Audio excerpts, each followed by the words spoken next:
Hello friends, आज हम पढ़ेंगे होम साइंस का टॉपिक श्रवण क्षतियुक्त बालक या हियरिंग डिसऑर्डर चाइल्ड। तो आप इस वीडियो को लास्ट तक देखें। वीडियो के लास्ट में हम इसके क्वेश्चन आंसर भी सॉल्व कराएंगे। वीडियो को लाइक करना और चैनल को सब्सक्राइब करना ना भूलें, जिससे मेरे चैनल की सारी अपडेट आपको मिलती रहे। तो चलिए स्टार्ट करते हैं आज का चैप्टर हियरिंग डिसऑर्डर चाइल्ड या हियरिंग इम्पेयर्ड चाइल्ड। विद्यालय में कुछ बालक ऐसे होते हैं जिन्हें किसी न किसी प्रकार की और किसी न किसी स्तर का श्रवण दोष होता है। नेत्र और कान दो ऐसे तंत्र हैं जिनके बिना शिक्षा देना और ग्रहण करने दोनों में बड़ी कठिनाई उत्पन्न होती है। श्रवण शक्ति बालक को अध्यापक के द्वारा कई बातों को सुनाती है। श्रवण शक्ति मौखिक संदेश वाहक या ओरल कम्युनिकेशन, अधिगम, मानसिक विकास और भाषा के विकास में सबसे सशक्त साधन होता है। श्रवण शक्ति ही क्या करता है कि हमारे कम्युनिकेशन में सबसे ज़्यादा हेल्प करता है और विद्यालय में जो भी हम लोग शिक्षा ग्रहण करते हैं उसमें हमारा श्रवण शक्ति जो है सबसे ज़्यादा सहायक होता है।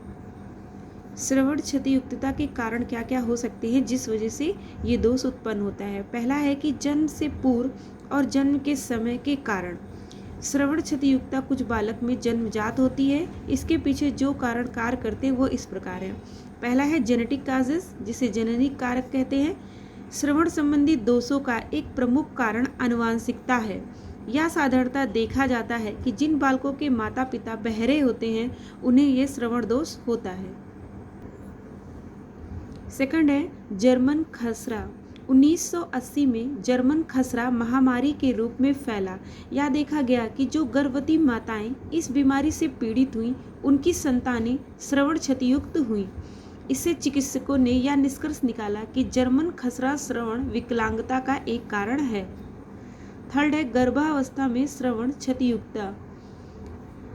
बालक जब गर्भावस्था में होता है तब भी श्रवण दोष उत्पन्न होने की संभावना रहती है। ऐसा तब होता है जब माँ कोई जहरीले पदार्थ का सेवन कर ले या शराब का सेवन कर ले या असंतुलित भोजन ग्रहण करे या दूषित भोजन करे तो यह बीमारी हो सकती है, या वह बीमार रहे तो ये बीमारी देखी जाती है।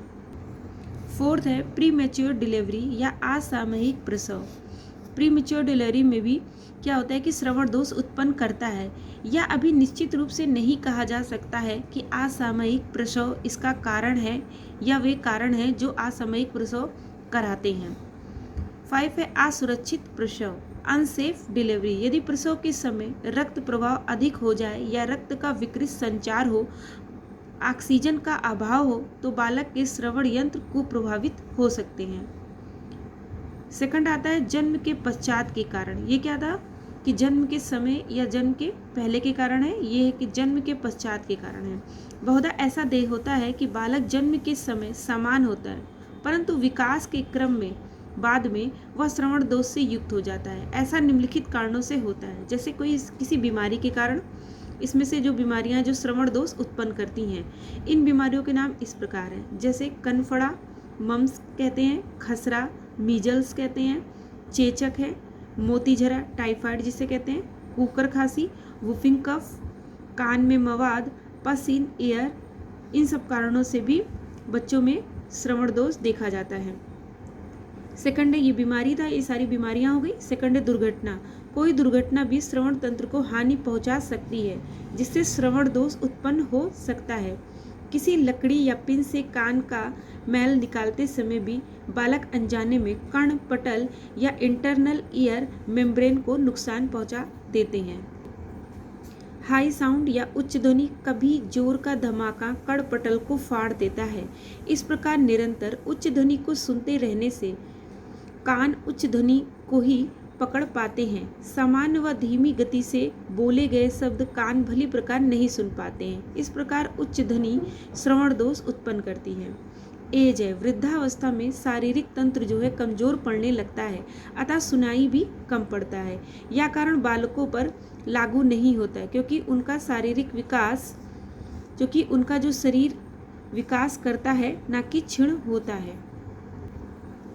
5 है असंतुलित आहार या इम्बैलेंस्ड फूड। यदि बालक को संतुलित आहार नहीं मिलता है तो भी उसका श्रवण शक्ति ऋणात्मक रूप से प्रभावित हो सकती है। इसका कारण यह है कि बालक के श्रवण यंत्र के कोमल तंतुओं को जिंदा रहने और विकास करने के लिए ऊर्जा नहीं मिलती है। टाइप्स ऑफ हियरिंग इम्पेयर्डनेस, तो यहाँ पर इसके प्रकार हैं। वे समस्त बालक जिन्हें सुनने के संबंध में कोई कठिनाई है श्रवण क्षतियुक्त बालक कहलाते हैं। ध्वनि का परिसर 1 से 130 डेसिबल होता है। 130 डेसिबल के ऊपर की ध्वनि दर्द की संवेदना करती है। कितने ऊपर की? 130 डेसिबल से ऊपर की जो ध्वनि होती है वो दर्द की संवेदना देती है। ध्वनि के परिसर के अनुसार श्रवण क्षति युक्त बालकों को 4 भागों में बांटा जा सकता है। पहला है किंचित श्रवण क्षय बालक, माइल्ड हियरिंग लॉस चाइल्ड। समान बातचीत का स्तर 65 डेसिबल होता है। ये एग्जाम में पूछा जाता है कि समान बातचीत का स्तर कितना डेसिबल होता है, तो 65 डेसिबल होता है। किंचित श्रवण दोष क्षय बालक को 35 से 51 डेसिबल का श्रवण क्षय होता है, अर्थात ये बालक 54 डेसिबल्स तक की ध्वनि को नहीं सुन पाते हैं। यदि समान स्तर पर बातचीत की जाए तो ये बालक आसानी से सुन लेते हैं, परंतु उससे धीमे स्तर पर बोलने पर ये बालक नहीं सुन पाते हैं। ये फर्स्ट हो गया। सेकंड है मंद श्रवण क्षय बालक, मॉडरेट हियरिंग लॉस चाइल्ड। ये माइल्ड था, ये मॉडरेट है। ये बालक 55 से 69 डेसिबल का क्षय रखते हैं, अतः समान स्तर पर अर्थात 65 डेसिबल स्तर पर बोलने पर ये बालक समानता नहीं सुन पाते हैं, थोड़ा ऊंचा बोलने पर ये सुन पाते हैं। थर्ड है गंभीर रूप से श्रवण क्षतियुक्त बालक, सेवरल हियरिंग इम्पेयर्ड चाइल्ड। इन बालकों में 70 से 89 डेसिबल श्रवण क्षय होता है और ये काफ़ी ऊंचा बोलने पर जो सामान्य कठिन होता है सुन पाते हैं। फोर्थ है गहन श्रवण क्षतियुक्त बालक, परफॉर्मली हियरिंग इम्पेयर्ड चाइल्ड। ऐसे बालकों को श्रवण क्षय 90 और इससे आगे डेसिबल स्तर का होता है। ये बहुत ऊंचा बोलने पर भी कुछ ही शब्द सुन पाते हैं अथवा कुछ अक्षर सुन लेते हैं। कुछ बालक कुछ भी नहीं सुन पाते हैं, वे बधिर या डेफ होते हैं। श्रवण क्षतियुक्त बालकों की शिक्षा, कम्युनिकेशन टेक्निक्स, संप्रेषण तकनीकें। श्रवण क्षतियुक्त बालक के संबंध में जो सबसे बड़ी कठिनाई है वह संप्रेषण के संबंध में है। बालक सुन नहीं सकता, अतः कक्षा में पढ़ाई जाने वाली बातों को सही व पूर्ण अधिगम नहीं कर सकता है, अतः उसे भली प्रकार शिक्षित करने के लिए कुछ विशेष संप्रेषण तकनीक अपनाई जानी चाहिए। उसमें से ये निम्नलिखित है। पहला है चिन्ह भाषा या साइन लैंग्वेज। बधिर और अत्यधिक ऊंचा सुनने वाले बालकों के लिए चिन्ह भाषाओं का प्रचलन है, साइन लैंग्वेज का प्रचलन है, जैसे चिन्हित अंग्रेजी साइन इंग्लिश या अमेरिकन साइन लैंग्वेज या फिंगर स्पेलिंग। ये चिन्ह भाषाएं एक दूसरे से भिन्न होती हैं, अतः विशेषज्ञ चिन्ह भाषा को प्रमाणित या स्टैंडर्डाइज कर रहे हैं ताकि उसे अधिकतर स्कूलों में बोला जा सके और समान बातचीत में तथा टेलीविज़न में उसका प्रयोग हो सके। चिन्ह भाषा में शब्दों को वर्णों के लिए चिन्ह रहते हैं। सेकंड है ओष्ठ पठन या लिप रीडिंग। ओष्ठ पठन में बालकों को ओठों के हिलाने और गति के आधार पर वर्णों और शब्दों को पढ़ने की शिक्षा दी जाती है।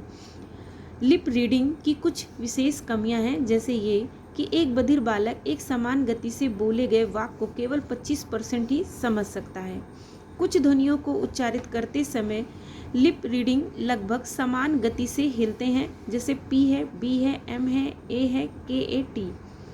बालक का ध्यान विभाजित हो जाता है क्योंकि ये आधा ध्यान ओठों की गतियों पर तथा आधा ध्यान कहीं गई बात पर केंद्रित करता है, फलस्वरूप यह संपूर्ण बात को नहीं समझता है। थर्ड है संकेत भाषा या कोड स्पीच। संकेत भाषा में ओठों को पढ़ने के साथ हाथ से मुंह के पास ही संकेत दिया जाता है।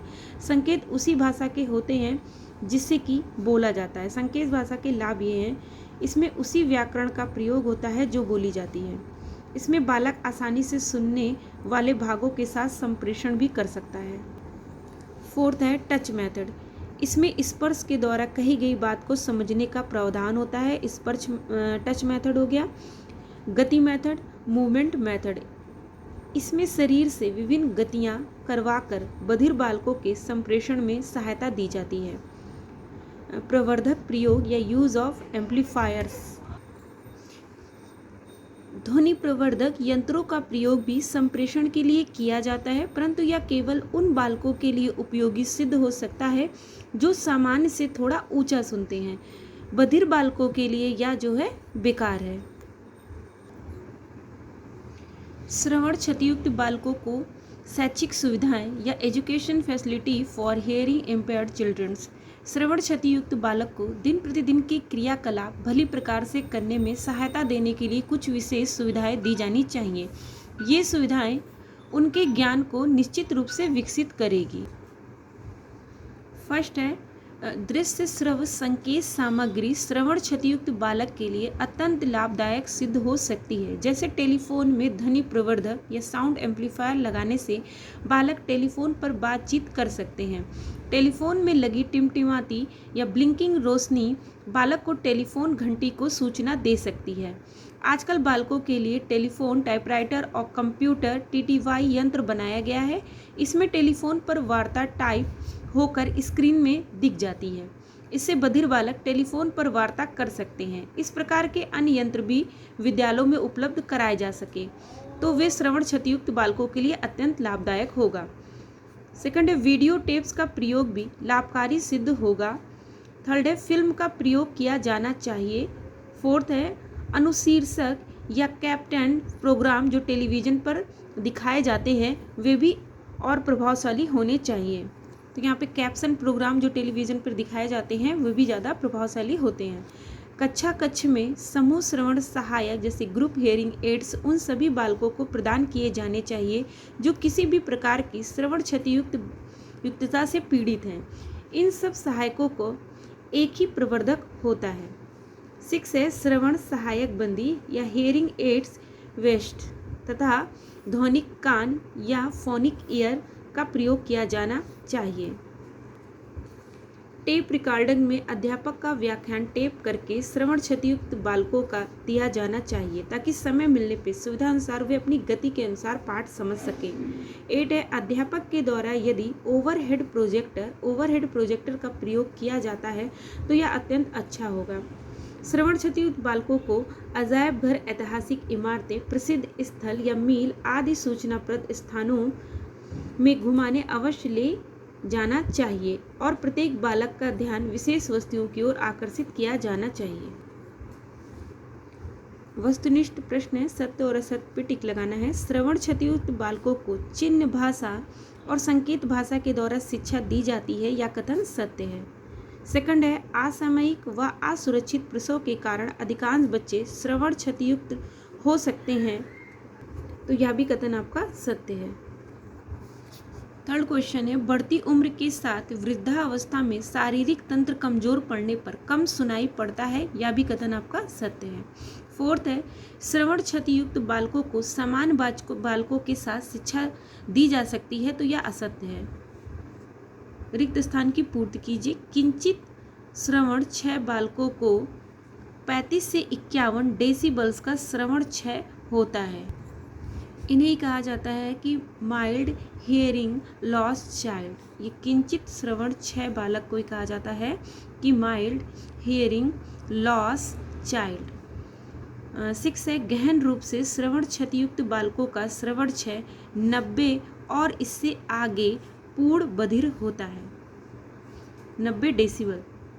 7 है गंभीर बीमारी के कारण या कभी कभी दुर्घटना के कारण श्रवण शक्ति जो है कम या शून्य हो जाती है।